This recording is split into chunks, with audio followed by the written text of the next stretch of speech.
What up, everybody? What up, everybody? Let me get to the spot. Let me get to the spot. Ho, hey, everybody. This is Plan Your Greatness, and I am your gracious host, Professor Carlton Hamilton. All right, well, let's get right into it. Let me sit up here, get in a good position. All right, we're going to get right into it. What is your motivation? Are you motivated to be happy or are you motivated to be great? Now, some of you are going to say, well, I want to be both. So do I, and so most of everybody. But let's understand what we're really talking about. Are you motivated to be happy or are you motivated to be great? If you had to choose one or the other, are you going to choose to be happy, motivated by being happy, or are you motivated by being great? Now, both of them require some risk. It's just that happy requires less risk than being great. Happy is more short term. Great is more long term. So if you got to choose between either one of them, which one are you going to take? Now, I use that and I juxtapose that because I'm talking specifically about when I was in prison and how that kind of spread over into the real world with myself and with other people. All right, let's talk about this for a second. When I was in prison, there was a line of demarcation that I had to face. And that was, I'm in prison now. I'm about to do this time. Am I going to try to make this time happy? Get to the end of this road and I'm happy.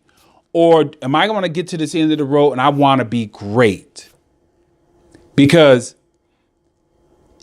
taking that road of happy, I saw a bunch of people do that, and I could have gone down that road. I could have laid in my cell and masturbated all day. I saw people doing that. Okay, not literally seeing, but I know what you're doing.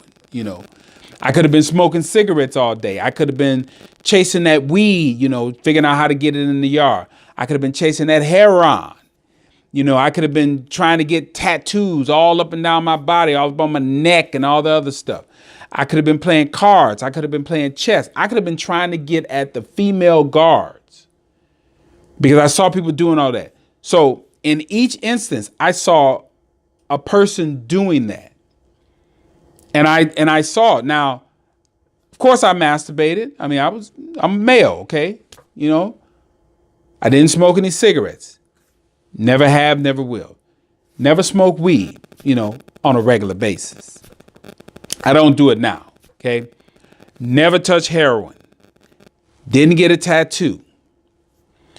I played my cards. I played some chess. I got at the female guards. Now, if one of them chose to, break it off, oh yeah, I'd have gave it a business. And there was some other stuff that went on in there too, but I never got into that stuff. Because I decided early that I wanted to be great. I wasn't thinking that I just want to make my time easy. I just want to do my time. I heard that all the time. And we hear people talking about that and in that mentality out in the real world. But we're going to get back into prison. So I decided that I wanted to be great. And what I did was I took my time serious as if it was a part-time job because I had to live. But in the free time that I had, I dedicated that to being great. Now, let's think about this. If you have your gig and you take on something else, it's called a part-time job, right? And how many hours would you say that you would consider this being a part-time job? Now, if it's just a few hours, that's a hustle. That's just a hustle. But typically, we think of a part-time job as anywhere in the range of about maybe 10 to 20 hours a week. Okay, so if you're working a 40-hour week and you're taking on 10 to 20 hours a week, you pushing 50, 60 hours a week, right? Okay, that's a good long week. And then you hopefully you have something planned that say, hey, this money is going toward buying a house, a new car, my kids' education. Something that motivates you to do that. Well, I took my time serious and I would read not 10 to 20 hours a week. I was reading a minimum of 4 to 10 hours a day. I was writing an hour to 3 hours a day. I was meditating for 30 minutes a day. 15 minutes when I got up, 15 minutes before I went to bed. I was working out 30 minutes minimum a day. Now, when you think about that and you multiply that by 1,241 hours, 1,241 days, which is the amount of time that I was locked up. So when it comes to reading, that means I've read anywhere from a minimum of 5,000 hours, all the way up to 12,000 hours. I'm sure I didn't max it out. So I said it was somewhere in the middle. So it was around over 7,000 hours that I read. And when you break that down, it takes about maybe 6 to 8 hours to read a book.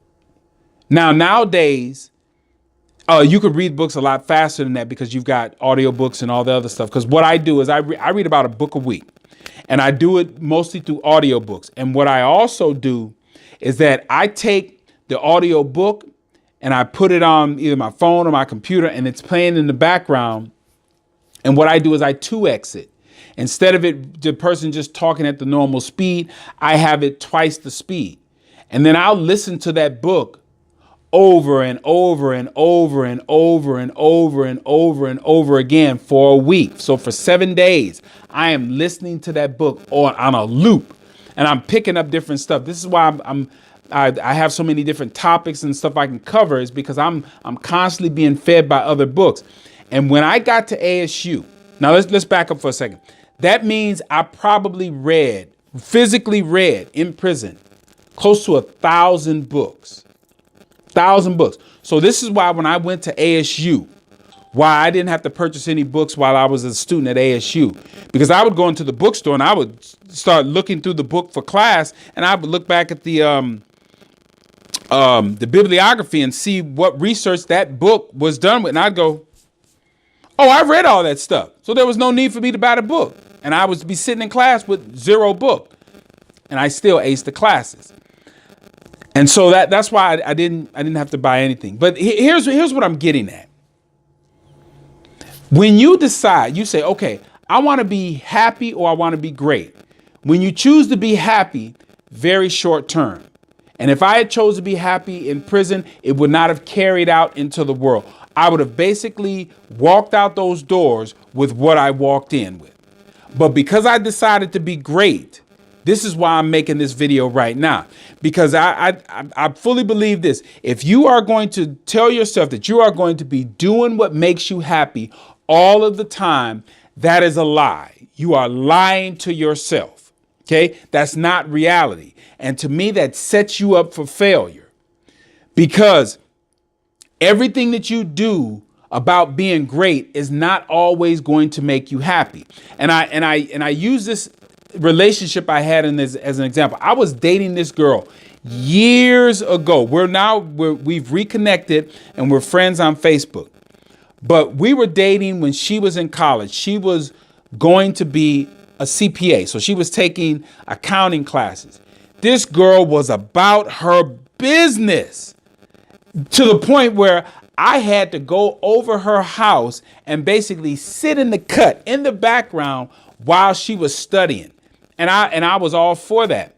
But she was so into her grind as far as getting to work for school. And she would apologize sometimes, but other times she just was like, hey, you know what you signed up for. And she was absolutely right. It got to the point where she was so determined to grind her way and sacrifice the relationship and just that free time, that eventually it got to the point where I came over one night and I just said, hey, I think we're done.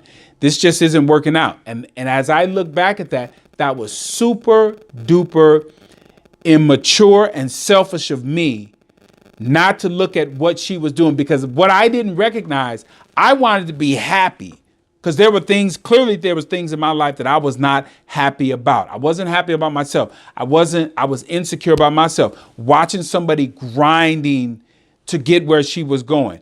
So she sacrificed that because she is great now. I love seeing her posts online where she's doing stuff with her daughter and doing stuff with her son. I love it. I love it. I love it. I love it because she is the epitome of saying that I'm going to sacrifice the things that people put a lot of stock in to be happy now because I want to be great later. She's got a great job. She's got a great home. I see all these pictures. She's got great children. They're beautiful. They're healthy. They're funny. I see all that stuff. And I love that. And I'm saying that and I'm using that example because I missed out. I missed out being immature and not recognizing that she was about sacrificing being happy now because she is very happy. I see her right now. She's very happy now, but she's great. And so I say that to all these people that are watching this video now is that what do you want to be? Do you want to be happy or do you want to be great? Now, the example that I gave you of this girl, she sacrificed being happy now to be great later. And she is happy now. So she has it. She has both of them. And so when you understand that, this is what I'm getting at. When you understand that you can have them both at the end, that if you sacrifice the happy now, you'll get the great and you'll get the happy. If you understand that, you will truly be planning your greatness. This is Plan Your Greatness. And I will say this again, plan your greatness. You know why? Because no one else will. I'll see you all next time.